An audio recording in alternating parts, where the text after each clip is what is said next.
শরফুদ্দৌলা ইবনে শহীদ সৈকতকে নিয়ে কিংবা সাইমন টফেলকে নিয়ে বেশ কিছু খবরাখবর আসছে। কয়েকটা গণমাধ্যমের খবর, 1 বছর আগে আম্পায়ার শরফুদ্দৌলা সৈকতের দেওয়া যে পদত্যাগপত্র সেটা গ্রহণ করেছে বিসিবি। যদিও এক সংবাদ বিজ্ঞপ্তিতে বিসিবি জানিয়েছে পদত্যাগপত্র গ্রহণ না, বরং সৈকতের সঙ্গে চুক্তি নবায়ন করা হয়নি।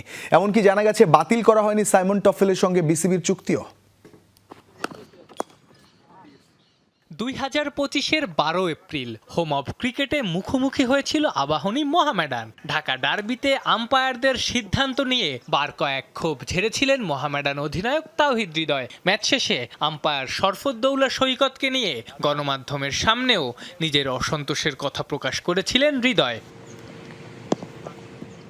সেই জলের পর অনেক দূর গড়ায়। হৃদয়কে 2 ম্যাচ নিষিদ্ধ করা হয়, 1 ম্যাচ পর সেটা তুলেও নেওয়া হয়, এরপর আবার নিষিদ্ধ করা হয়। ঘটনা পাল্টা ঘটনায় বিসিবির চাকরি ছাড়ার সিদ্ধান্ত নেন সৈকত, দেন পদত্যাগপত্র। যদিও বিসিবি সেই পদত্যাগপত্র গ্রহণ করেনি। 1 বছর পর আবারও আলোচনায় সেই পদত্যাগপত্র। কয়েকটা গণমাধ্যমের খবর, বিসিবি সেই পদত্যাগপত্র গ্রহণ করেছে, সেটাও 1 বছর পর। প্রশ্ন উঠেছে সেখানেই, 1 বছর আগের পদত্যাগপত্র গ্রহণ করা যায় কিনা। বিসিবি জানিয়েছে পদত্যাগপত্র গ্রহণ না, বরং সৈকতের সঙ্গে চুক্তি নবায়ন করা হয়নি। সৈকতের চুক্তির মেয়াদ ছিল গত এপ্রিল পর্যন্ত, এরপর আর তার চুক্তি রিনিউ করা হয়নি। তিনি এপ্রিল পর্যন্ত বেতনও পেয়েছেন। মূলত এক্ষেত্রে কনফ্লিক্ট অফ ইন্টারেস্টের প্রসঙ্গটাই এনেছে বিসিবি।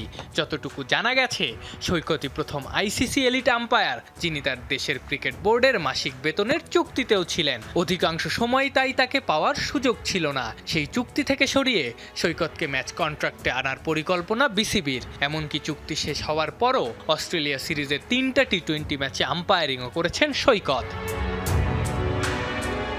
এছাড়া সাইমন টফেলকে নিয়েও শুরু হয়েছে আলোচনা। শোনা যাচ্ছে এই সাবেক বিশ্বসেরা আম্পায়ারের সঙ্গে চুক্তি বাতিল করতে যাচ্ছে বিসিবি। তবে নতুন চুক্তি না করার নীতিগত সিদ্ধান্ত ক্রিকেট বোর্ড নিয়ে ফেলেছে ঠিকই, কিন্তু টফেলের পুরো মেয়াদি পূর্ণ করা হবে।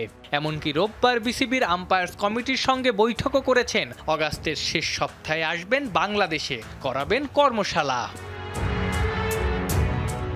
আফনান পিয়াল, যমুনা স্পোর্টস, ঢাকা।